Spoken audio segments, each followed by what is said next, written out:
छत्तीसगढ़ की महिला बाल विकास मंत्री जो भटगांव की विधायक है, ये खबर उनको समर्पित। स्थिति देखिए, मैं इसको जैसे ही चालू होता है इसको मैं एक बार ओके करवा के आपको एक बार दिखा दूँ। और दूसरी बात ये भी सुन लीजिए, ये रोड तो भूमि पूजन मैं की हूँ ना। हाँ, ये रोड उखाड़ रहा है। नहीं और मेरी बात सुनिए, रोड उखाड़ रहा है। हाथी किसी का फसल नुकसान किया है और आप अभी तक यहाँ पहुँचे नहीं, सूचना नहीं मिला है क्या? नहीं, आज के आज इसका पूरा जो प्रक्रिया होता है, पूरा प्रक्रिया बना के आप ऊपर में फाइल को सबमिट कीजिए, ठीक है ना। डीएफओ आए हुए हैं लेकिन आपको समय नहीं मिला आने का यहाँ पे, क्योंकि वो अधिकारियों को फटकार लगाते हुए दिखाई देती हैं, हाथी प्रभावित क्षेत्रों में दौरा करती हैं और वहां भी अधिकारियों को फटकार लगाती हैं, लेकिन आपकी फटकार का असर कहीं दिखाई नहीं दे रहा है। नतीजा, बीती रात भटगांव विधानसभा के सिवारीपारा में कबिलास राजवाड़े और उसकी पत्नी की मौत हाथी के कुचलने से हो गई, हाथी के मारने से हो गई है। बता दूं, यह दंतैल हाथी प्रतापपुर वन परिक्षेत्र से सूरजपुर वन परिक्षेत्र के भटगांव बीट सिवारीपारा आता है और दंपत्ति को मारकर वापस चला जाता है। 5 बच्चों के सिर से माँ बाप का साया हट गया। यही भटगांव विधानसभा है, यहाँ की जनता ने आपको विधानसभा तक पहुंचाया है। मैं खुद आपका प्रशंसक भी हूं, लेकिन हकीकत कड़वी होती है, यह भी बताना चाहूंगा।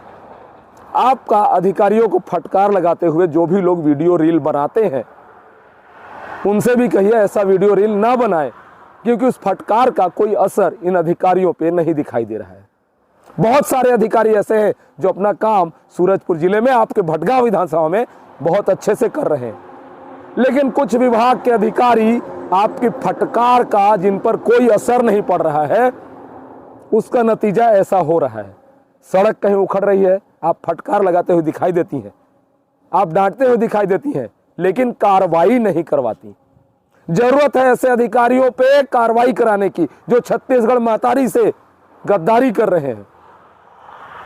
यहां बात करूं मैं, डीएफओ दुलेश्वर साहू 8 तारीख को पदभार ग्रहण किए, उसके बाद उन्होंने कहीं भी भ्रमण नहीं किया, हाथी के संबंध में जानकारी नहीं ली। नतीजा, जो भटगांव थाना अंतर्गत आता है, यहाँ ये पति पत्नी अपने धान की रखवाली के लिए सोए हुए थे। बीती रात 2 बजे की घटना है, जहां दंतैल हाथी अपने दल से बिछड़ कर आता है और इनको मौत के घाट उतार कर वापस चला जाता है बंसीपुर के जंगल में। बात करूं हाथियों के निगरानी की, तो हाथी मैनेजमेंट पर करोड़ों रुपए खर्च किए जा रहे हैं, कैंपा मद से, रेगुलर मद से, केंद्रीय मद से। दुलेश्वर साहू जी जो डीएफओ वर्तमान में आए हैं, मैंने कहा 8 तारीख को पदभार ग्रहण किया, उनको केवल भ्रमण डायरी मेंटेन करना होता है, बिल वाउचर मेंटेन करना होता है, और अब तो ई कुबेर आ गया है। अब तो उन पर कोई उंगली भी नहीं उठा पाएगा, क्योंकि पिछले इनके कार्यकाल में क्या इन्होंने किया आप सभी जानते हैं। घटना स्थल पर सवेरे वन विभाग का अमला भी पहुंच गया, भटगांव थाना से भी लोग पहुंचे, मर्ग पंचनामा और आगे की कार्रवाई की जा रही है। लेकिन हाथी मानव द्वंद्व में जो जाने जा रही हैं, वास्तव में मंत्री जी, लक्ष्मी राजवाड़े मंत्री जी, आपसे कहूँगा, आपने लटोरी में भी भ्रमण किया था, वहाँ हाथी प्रभावित क्षेत्रों में गए, वहाँ भी आपने फॉरेस्ट के अधिकारियों को फटकार लगाई थी। लेकिन मैं इतना ही सवाल करूँगा, इस फटकार का कोई असर नहीं हो रहा है। ये अधिकारी, बता दूं, दुलेश्वर साहू जो डीएफओ आए हैं, ये अपने पदभार ग्रहण करने के बाद भ्रमण नहीं किए हैं, हाथी मानव द्वंद्व का जायजा अभी तक नहीं लिए हैं, लेकिन डायरी बाकायदे मेंटेन होगा कि मैंने यहाँ भ्रमण किया, वहाँ भ्रमण किया। ये कब गंभीर होंगे? आप जो डांटती हैं अधिकारियों को, फटकार लगाती हैं, जिसका वीडियो भी वायरल होता है, लेकिन नतीजा क्या होता है, यह एक बहुत बड़ा गंभीर विषय है।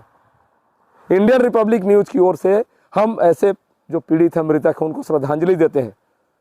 3 बच्चे, 3 बच्चियां, उनके जो परिवार में कुटुंब है, उनके सिर से माँ बाप का साया भी हट गया।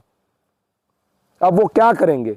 खाना पूर्ति हो जाएगा, 6-6 लाख मुआवजा दे दिया जाएगा, लेकिन यह गलती दोबारा ना हो, इसकी पुनरावृत्ति ना हो, हाथियों का लोकेशन पता चले।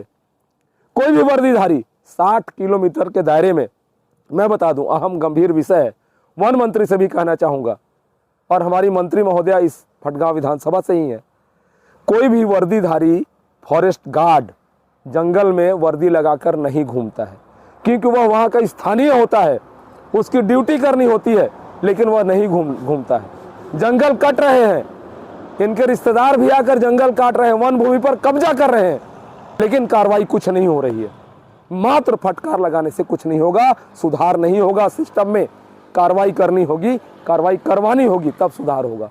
सबसे पहले जो स्थानीय, जिनका गांव, जिस घर में रहते हैं वो, उसी जंगल में उनको बीट गार्ड बनाया गया है, वहां भला वो ड्यूटी कैसे करेंगे?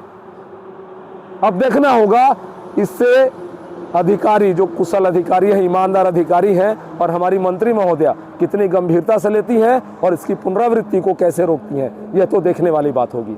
सहयोगी महेंद्र देवांगन के साथ doctor Pratap Narayan Singh, Indian Republic news, गणतंत्र भारत की स्वतंत्र आवाज।